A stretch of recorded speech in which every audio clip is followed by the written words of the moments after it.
Allah Resulü sallallahu aleyhi ve sellem buyurur, kimdir Allah'tan qeyrisini and içərsə artıq şirk etmişdir. Artıq şirk etmişdir. Başqa rəvayətlərdə gəlir ki, la ilahe illallah desin. La ilahe illallah desin, təzələsin özünü. Ona görə də bütün peyğəmbərlər aç Allahın kitabını, Quran-ı Kərimi, o deyəsənə bizə hər şey şirk deyir. Aç bir Allahın kitabını gör oxu. Allahın kitabı başdan ayağa tövhiddən danışır. Başdan ayağa o qövmlərə ki, peyğəmbərlər gəlib var. O peyğəmbərlərin qövmləri gecə və gündüz Allaha şərik qoşur. Onlar da gəlirlər ki, insana şirk qoşmuyor. Ona görə gəlməyirlər. Nuh gəldi ki, insanlar Allaha şərik. Nuhun qövmündə nə qədər bütlər var idi. Və yaxud da digər qövmlər, hamısı gəlmişlər insanlara. Allah Resulü sallallahu aleyhi ve sellem 366 dənə büt var idi Kəbənin içərisində. İnsanlar oranı lüt tavaf edirdilər. Gəldi, ibadət eləməyin də bunlara. Bunlar Allaha şərik qoşmaqdır.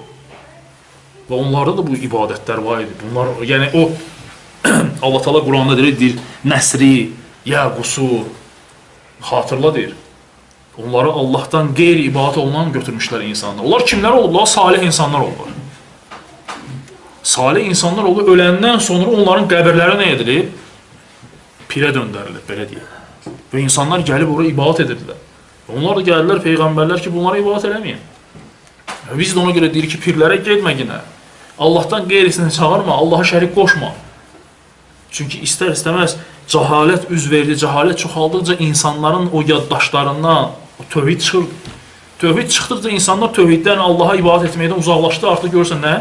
Yeni ibadətgahlar, Allahdan qeyri-ibadət olunan yerlər girir ortaya.